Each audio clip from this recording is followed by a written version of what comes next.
Jonathan Smith and the Michigan State Spartans have a lot of work to do, but this is a guy who's not unfamiliar with a rebuilding process. And today we're going to take a deep dive into the Michigan State Spartans to see what we should expect from them in 2025. There's some promising young talent on this team, and they brought in some transfers that could make some noise this year. And when you look at what they did in 2024, a 5-7 season obviously was disappointing. You obviously go out and bring in some players from the transfer portal. You make some coaching changes, and you're hoping that that's enough to make this team better. And even if it's just a slight improvement, they don't need to do a ton to get to a bowl game, as like I said, they finished 5-7. But you do need to take some steps if you're going to get back to what the Mark D'Antonio days were looking like. So I think that there is opportunities for this team to grow, opportunities for certain players to develop into better talent, and we'll see how that plays out in 2025.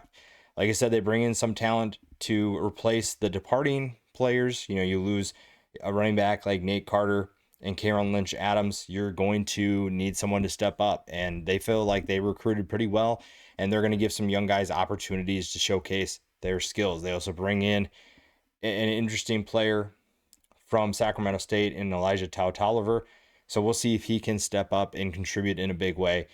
Overall, though, you don't have a ton of departing talent that you feel that you're going to miss a lot. You don't feel like there are gaping holes in either side of the ball. You don't feel like there's too much that you have to replace.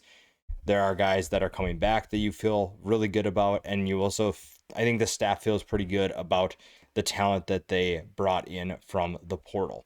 Some of the talent that's returning, though, has to be better, and the biggest person in that category is Aiden Childs. Aiden Childs is tremendously talented. I think that the sky is the limit for him when he is playing at his peak. But the problem is that there are a lot of mistakes that get made along the way. You see a lot of turnovers, and we saw that last year. And maybe it was just the different level of competition. Playing in the Big Ten is different than playing in the Pac 12. And I think that his first year as a starter, we always expected that it was going to take some time for him to get acclimated to being a starting quarterback, to being in this offense and being with new teammates. That was always going to take time. I think there was just some concerns about his inability to take care of the football. And if he does, this offense takes leaps and bounds to where they need to be. And they're a much different offense than we saw in 2024 if he makes that happen. He is the centerpiece of this offense. He is going to dictate how successful this team is because he can make plays with his arm, because he can make plays with his legs. And as long as he's taking care of the football, his team doesn't have to do a ton because he's doing a majority of the work. And he has plenty of talent around him that's going to make things happen. After him, though, is where you probably have some concerns. You have limited talent in terms of experience behind him, and that's maybe where you're a little bit unsure about what does our offense look like if Aiden Childs isn't available for whatever reason. So I think if he's healthy and he is taking care of the football, you think this offense will be doing a lot of good things in 2025, and it'll look much different than it was in 2024, specifically the turnovers. Keeping the football in your hands allows you to continue drives, allows you to put more points on the scoreboard, which this is a group that scored under 20 points a game. That's not going to get the job done in any conference. You're just not going to see much success if you're not scoring more than 20 points, and even just over 20 points might not get the job done, but under 20 is a problem. And I think that the defense did what it could. Not that it was great by any means in its own measures, but this is a team that I think has the ability to take steps on both sides of the ball, and the quarterback position is going to play a huge role in that. The rushing attack has to get better. Finishing 110th is almost criminal for this team. You look at the tradition they've had at running back, you look at some of the talented players they've produced, finishing 110th just feels wrong. It just doesn't feel right to see a team like this struggle to move the ball on the ground. You bring in Elijah Tolliver, like I said, from Sacramento State, 950 yards and 7 touchdowns last year for him. And then 2 guys to keep an eye on. I think this is going to be a trio of guys that compete for touches. Brandon Tullis and Mekhi Frazier are 2 guys that got experience last year, but for whatever reason, the staff didn't give them more opportunities. I think that this is an interesting group of running backs that has a lot of potential to do some damage on the ground, but we just haven't seen them do it that much. That's probably the biggest concern if you're a Michigan State fan, is what are our running backs going to look like when they get more opportunities? We've seen a lot of guys get chances to run the ball, and part of that was you had Carter and Lynch Adams last year, but I think that it's going to be fun to see what they can do in bigger roles with more touches, with more rushes. That's really where it's going to be fun. And that's really where you feel like these guys are going to thrive a little bit more. The depth is good overall. It's maybe unproven depth when you have this much lack of production at this point. But I think overall, this is a group that feels very good about where they're at, even with the lack of production. And if they can just take a slight step forward, again, like I said, you do not have to take massive steps if you're Michigan State's offense. Just one thing, just taking care of the football is going to make this offense so much better. It's going to open things up for the rushing attack. It's going to open up the passing attack. It's going to get this group to be more comfortable with each other. And it's the little things that sometimes make a huge difference. And for Michigan State, that's kind of where it all starts. And the passing attack will thrive as long as Aiden Childs is making smart throws, making smart decisions, and getting his talented players the football. And this is a really interesting group of receivers. Nick Marsh returns. Everyone's really excited about him. 649 yards and 3 touchdowns, nearly average 16 yards per catch. And he is going to be the feature player once again. Now, how do you get some of the attention away from him? Bringing in Omari Kelly and Krishan McCray, those are 2 guys that are going to help tremendously. McCray was on a terrible Kent State team, but managed to average 17.6 yards per catch. He had 9 touchdowns. Kent State was terrible. And the fact that he was able to get open speaks to his abilities as a wide receiver. And that's going to create stress for the opposing teams that Michigan State faces. Omari Kelly, over 16 yards per catch last year at Middle Tennessee. So you have guys that did it at the group of 5 level. Now you're hoping they can do it at the Big Ten level. And I think they're really excited. And these 2 guys have done good work in the spring. It sounds like they're really exciting and the coaching staff likes what they've seen from them. But to do it again in the fall is going to be the big question. After that is where you maybe have a few more concerns. Though you do bring in Rodney Bullard from Valdosta State, Evan Boyd comes in from Central Michigan. Those are 2 guys that I think will be contributors in this offense. And it's just a matter of how much they rotate in. Are they going to be starters? Some people think that Evan Boyd could be a starter over Kelly or McCray. That could be an option for them. But having more options is not a bad thing, because I think the problem with the transfer portal, there's a lot of problems with the transfer portal, but one of the problems with transfer portal is a lot of these schools think that every single player they get is going to hit. Every single player is going to be a star, and that's just not true. That's just not going to happen. And odds are one or more of these guys that you bring in at wide receiver isn't going to pan out. One of them's just not going to, or they're not going to live up to expectations placed on them. But when you bring in multiple players that have the talent, if you've done a good job of evaluating these players, you feel like you're in a good position to have success. Now, Kelly and McCray have looked good so far. And when you're playing against talent in the Big Ten, doing it in practice is one thing. And obviously Michigan State has had its struggles. But I think if you can do it in a Big Ten program and have success during practice, we'll see how that translates, but it feels like it's promising going into the season. Jack Velling is one of the most underrated tight ends in college football. 6'5", 246 pounds. Another guy that followed Jonathan Smith to Michigan State, and he's just a fun player to watch. He flies under the radar, and his production doesn't really get people's attention, but 411 yards and 1 touchdown on 36 catches is not just something to gloss over. He is someone that can make plays happen, and he can be a reliable player for Aiden Childs. And he's someone that benefits from Childs making smarter decisions. Same with Nick Marsh and these wide receivers. If Childs doesn't make terrible throws, and maybe he throws them away or overthrows them in a safe place instead of just chucking some things up or giving the ball to the other team on the ground, then you're looking at a team that feels that they're in a better place and has more opportunities to get their playmakers the football. Jack Velling is one of those guys that can do some damage. He's not going to be a breakaway guy, but he can pick up good chunks of yards if you give him the opportunity. Now, the depth behind him is probably a little bit more of a question. When you look at Brendan Parachek, you look at Michael Massonis, Wyatt Hook, you have limited production, but we'll see which one of them can step up and provide more depth. They're probably going to use multiple tight ends besides Velling. Velling's going to be the go-to guy, but they're going to use other players at that position. Maybe they'll use multiple tight end sets, and you need someone to step up. We've seen limited production. Like I said, the top, those two guys at the top combined for just 12 catches. That's not a ton, but you have to be efficient with your opportunities. And the tight end position is not going to be one that's featured in this offense as much as the wide receivers, but you have to make the most of your opportunities when they do show up. The biggest group that has to take a step forward is going to be up front. Aiden Childs obviously is the highest on that list, but as a collective unit, it's the offensive line that probably has to do the most.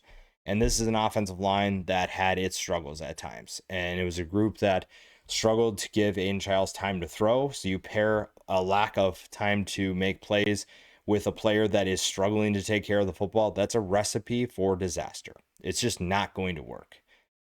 That being said, they bring in some talent to hopefully fix some of those problems. You look at the players that they return, you feel like you're in a good place with guys like Stanton Ramel, Christian Phillips.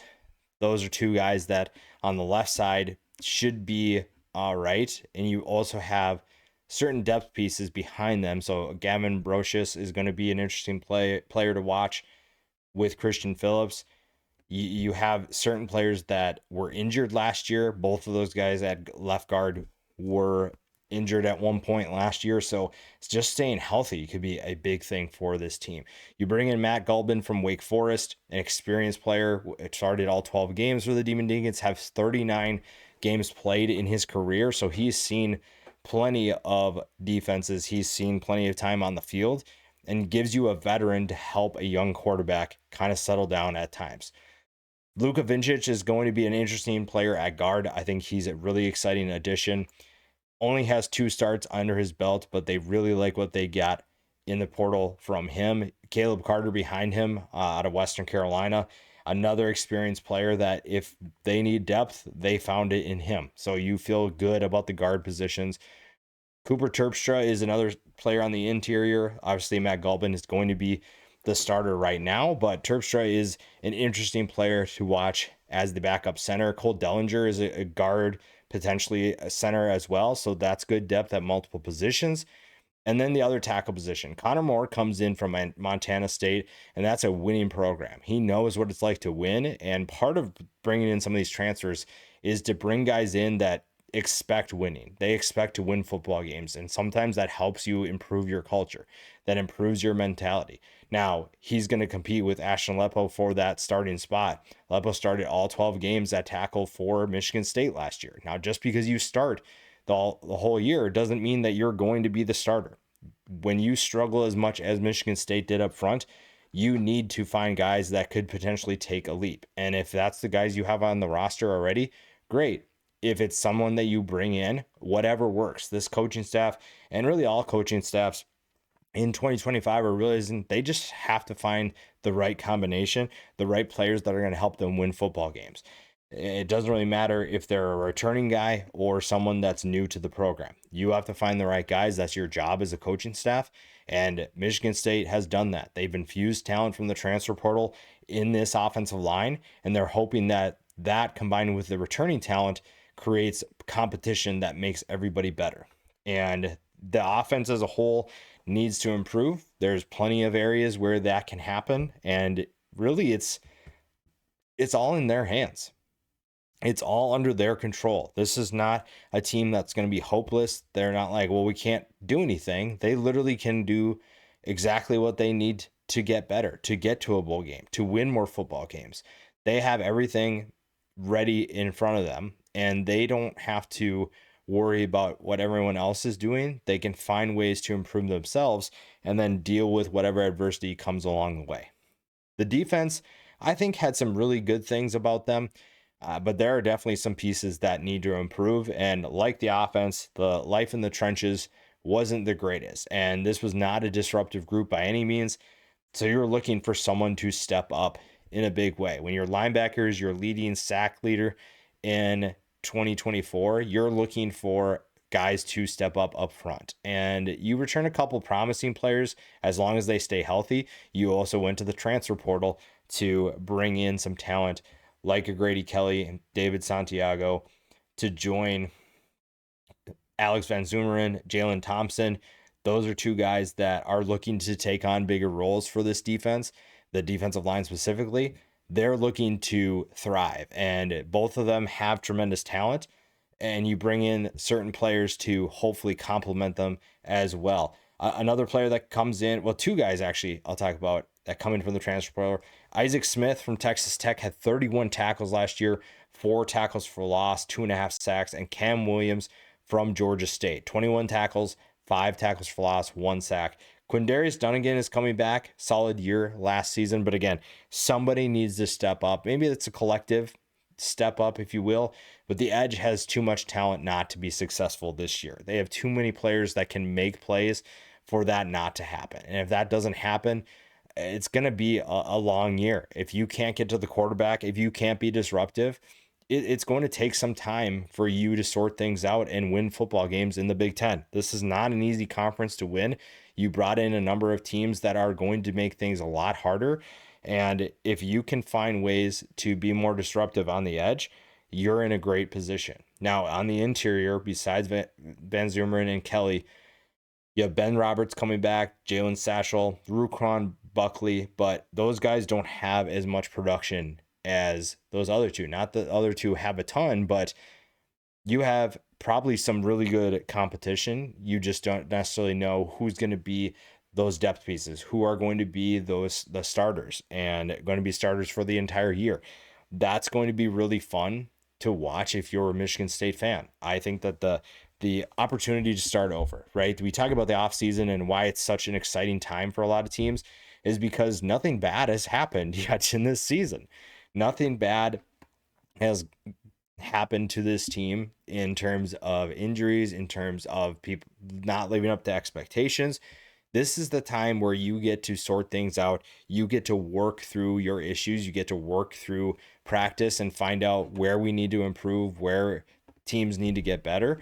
And the defensive line does have promise. It's not just a hope that maybe they'll be better. The talent they bring in is going to help, and the talent that they return in the starting positions is in a good place where they can make plays and they can improve.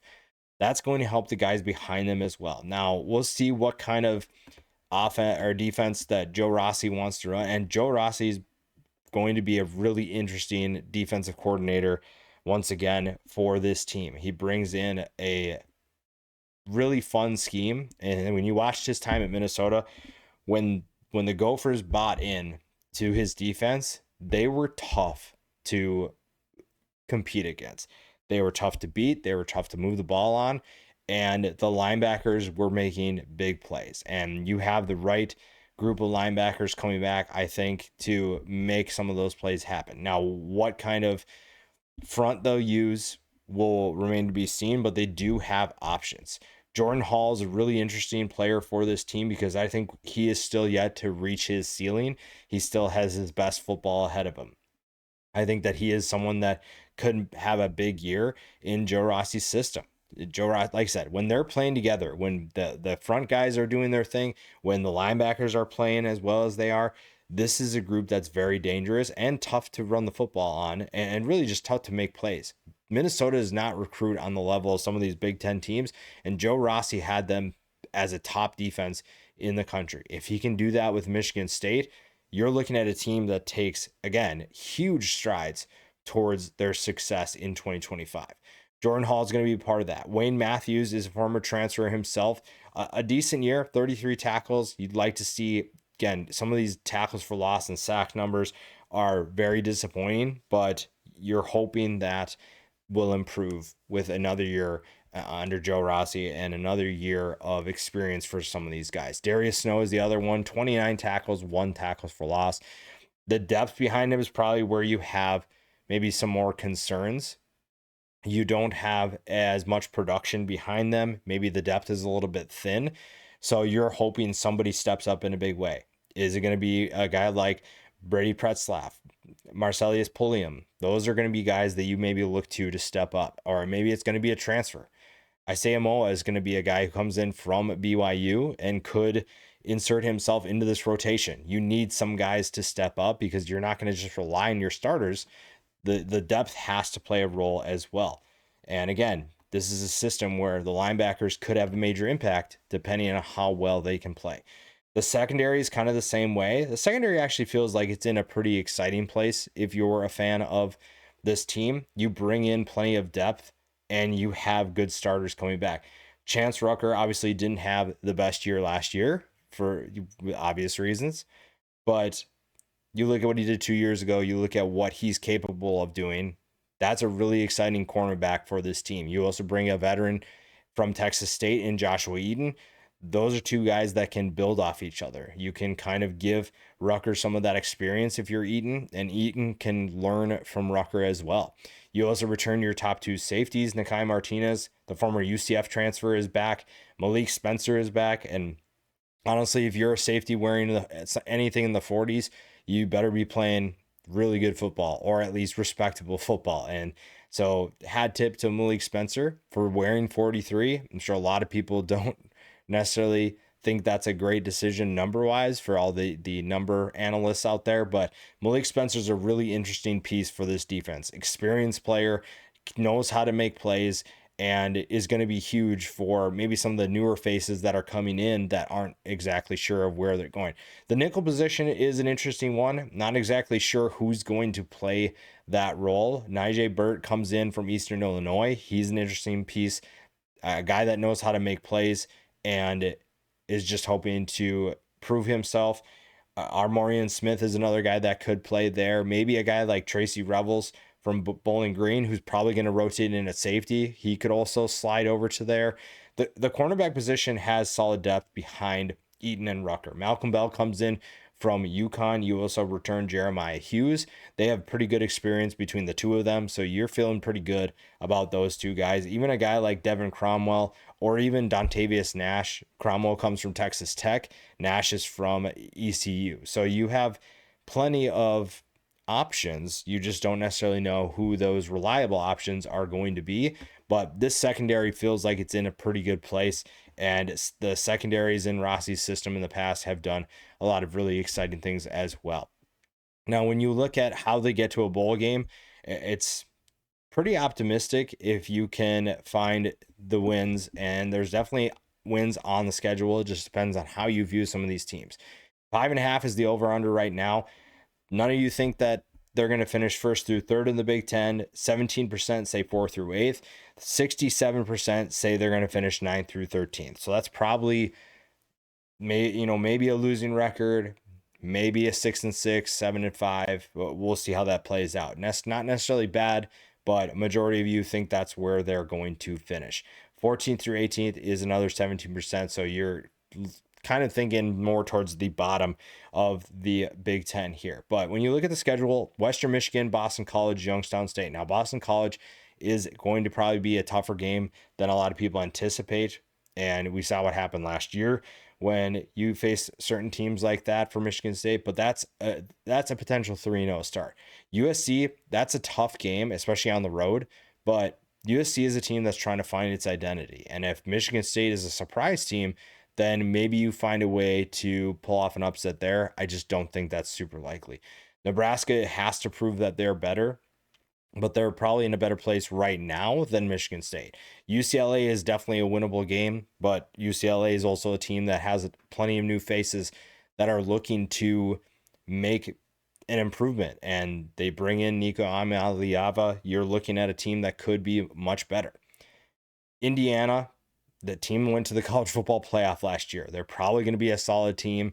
We will see. Michigan, same team. They're going to be another really solid team, tough to beat, and it's a rivalry game. So anything probably could happen, but Michigan State's got to take some steps before we think that's actually going to happen. Minnesota is a team that's going to be tough, regardless of how talented or a lack of talent they have on their roster, but that is a team that is definitely beatable if you're Michigan State, but Minnesota is definitely a tough team that gets overlooked all the time. The final stretch has two tougher games. Penn State is going to be rough.